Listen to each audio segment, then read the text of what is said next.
Olá pessoal, sejam muito bem-vindos a mais um Conversando com Tassiana Valença no canal Arte Agora. Antes de mais nada, eu quero só aquela insistênciazinha com vocês para que você que ainda não se inscreveu no canal, se inscreva, curta, compartilhe com os amigos, comente. É muito importante essa interação de vocês. E eu vou começar falando um pouquinho de quando eu comecei esse negócio de querer entrevistar todo mundo e divulgar todo mundo. Eu tinha uma revista chamada Revista Perto de Casa. Por que Perto de Casa? Sempre me perguntavam, porque o intuito era divulgar turismo local, todo mundo da minha terra, né? Escritores, artistas, e eu queria que todo mundo conhecesse o trabalho de todo mundo. E ficou perto de casa. E então a revista ficou pequena, porque se eu fosse falar tudo que eu queria, ia sair muito cara. E aí eu comecei a fazer entrevistas na TV Saber. Da TV Saber, que fechou passei 2 anos e pouco fazendo entrevistas lá, e essa TV fechou e eu fui fazer um programa na Livraria Jaqueira também, de entrevistas, de homenagens, né, e de divulgação, entrevistas inclusive com profissionais liberais. Então tudo era perto de casa. Eu estou falando os nomes porque uma pessoa que acertou no nome foi Alexandre Santos, conversando com Tassiana Valença, aqui no canal Arte Agora. Eu achei o máximo, porque independentemente de onde eu esteja, eu vou querer estar conversando, divulgando. É engraçado, porque deu muito certo esse nome, que eu carrego ele para todo canto agora.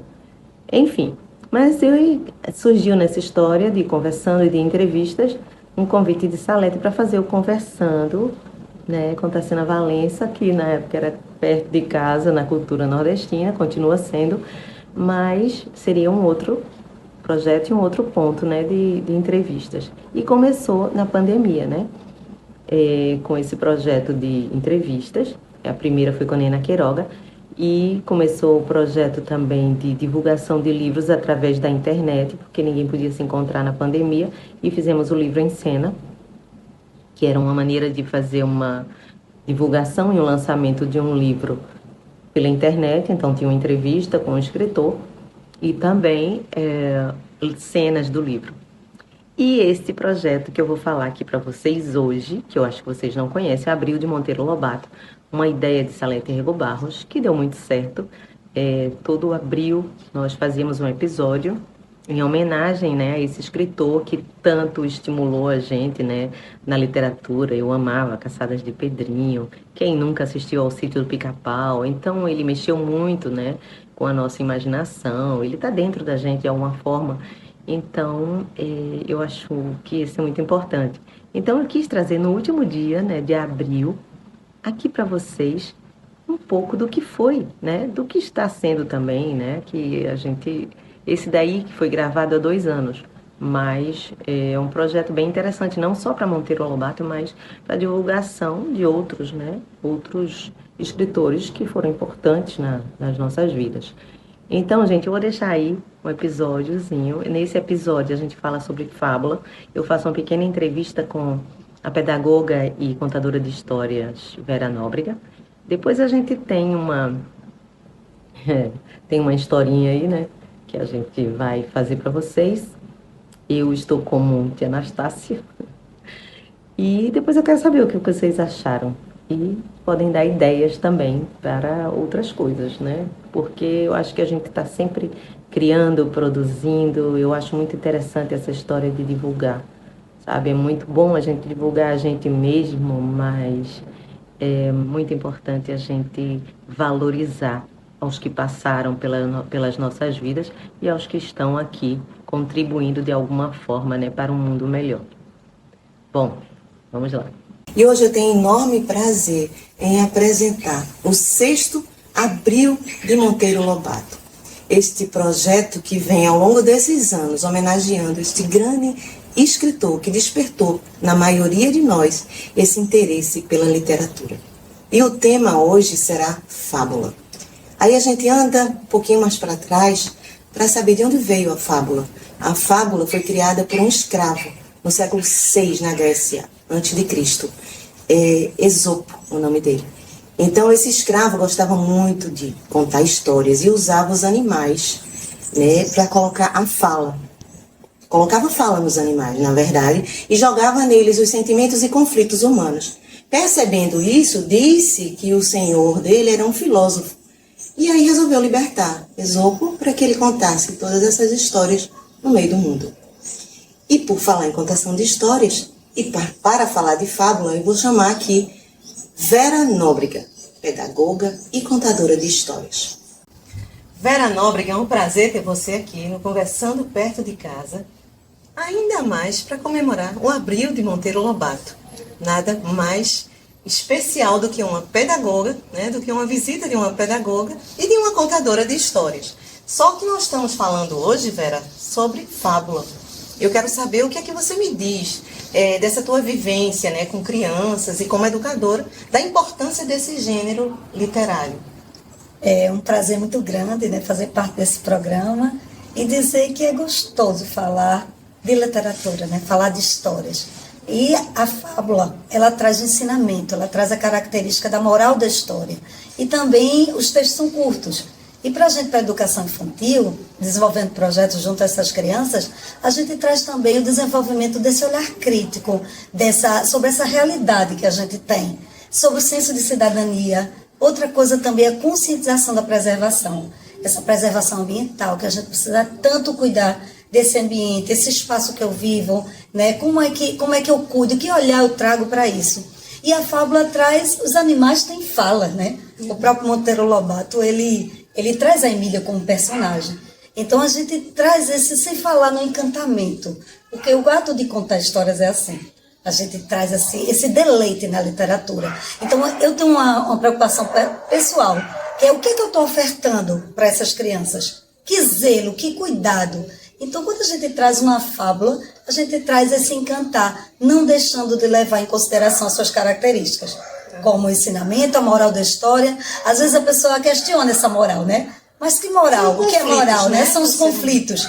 E é bom a gente repensar, né? O bem e o mal, como é que isso procede? Uhum. E eles chegarem a uma conclusão deles mesmos, né? Como uma reflexão. As fábulas de Monteiro Lobato. Nós vamos assistir aqui uma releitura de Monteiro Lobato sobre a fábula de La Fontaine, a cigarra e a formiga, que ele vai dar justamente esse outro lado da história, a formiga boa e a formiga má. Nós temos a formiga má, teoricamente, a formiga má era uma formiga capitalista que pensava que dispensou a cigarra, e temos ainda a formiga boa. E a gente vai assistir isso, não é, Vera Nóbrega? Vamos lá, eu deixo meu beijo de livro e convido vocês a escutar e degustar um pouco desse momento. Obrigada, Vera, pela sua presença aqui. Desse jeito, a história não é assim. Você tá parecendo doutor Caramujo, cara de coruja, coruja em cima.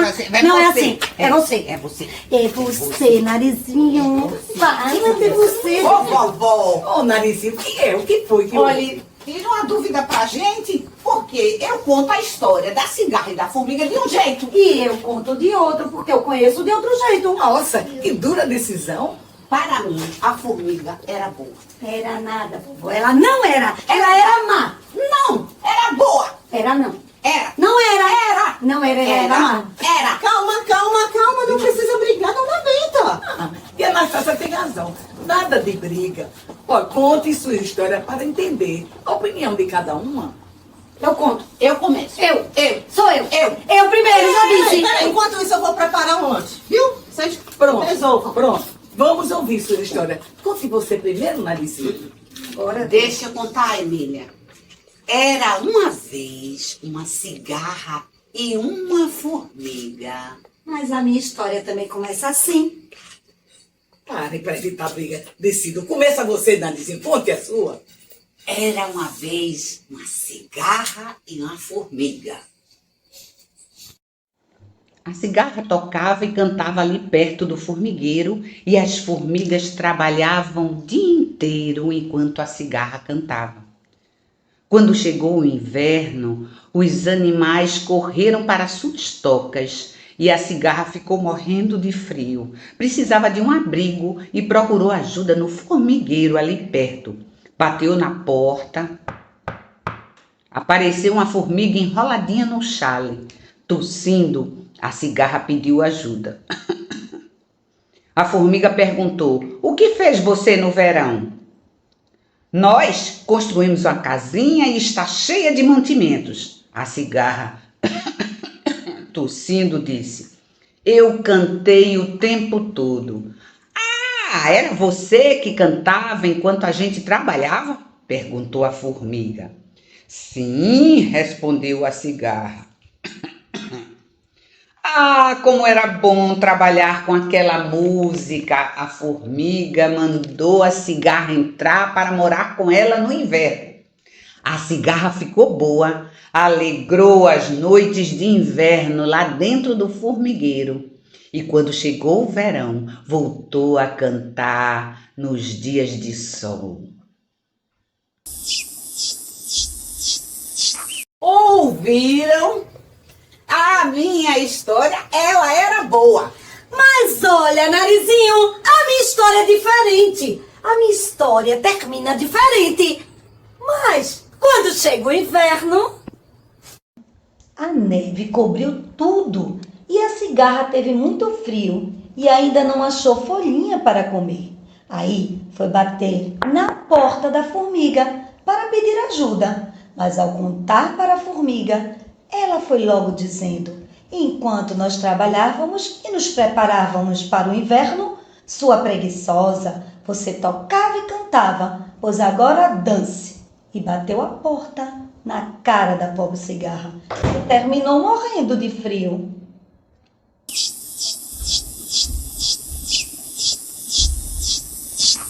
Ouviram? A formiga era má. Eu ainda acho que não existe formiga boa nem formiga má. Não existe caráter entre os animais, mas que história. Verdade, tia Anastácia. Mas as histórias que Narizinho e Emília contaram são chamadas de fábulas. Nas fábulas, diferente do mundo real, os animais falam e as fábulas sempre trazem um ensinamento. Epa. Os animais falam sim. Vocês é que não entendem. Emília tem razão. Sim, mas nas fábulas, os animais falam como a gente, em nossa língua. Na vida real, eles falam a deles, entenderam? E se essa história serve para ensinar, o que é que essa história ensinou? Ó, a de Narizinho, ela ensina que o trabalho artístico tem tanto valor quanto o trabalho braçal. E a de Emília, ela ensina que é importante se prevenir para os tempos difíceis. Existem mais histórias como essa, dona Benta? Muitas e muitas histórias. Todos os povos do mundo contam fábulas. Ah, vovó, então conta mais histórias pra gente. Outra coisa, lembre-se sempre que é nossa a responsabilidade de preservar a natureza, assim como formigas, cigarras, outros animais. E nós, os humanos, podemos continuar a cantar, a trabalhar e cuidar das futuras gerações. Viva Monteiro Lobato!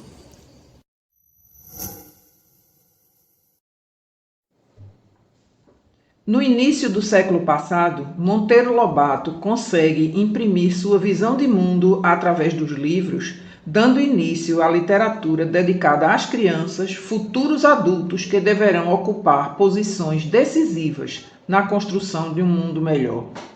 E então, pessoal, espero que vocês tenham gostado. Esse foi um dos episódios, né? Nós fizemos outros, vários, inclusive foi apresentado na Bienal do Livro. E eu espero que esse projeto continue, espero que a gente continue assim valorizando os nossos escritores, não só Monteiro Lobato, como todos os outros. E esse abril de Monteiro Lobato não podia passar, né, no último dia de abril, sem mostrar para vocês um bocadinho desse projeto. Então, até a próxima terça-feira e muito obrigada pela presença de vocês aqui comigo hoje. Tchau, tchau.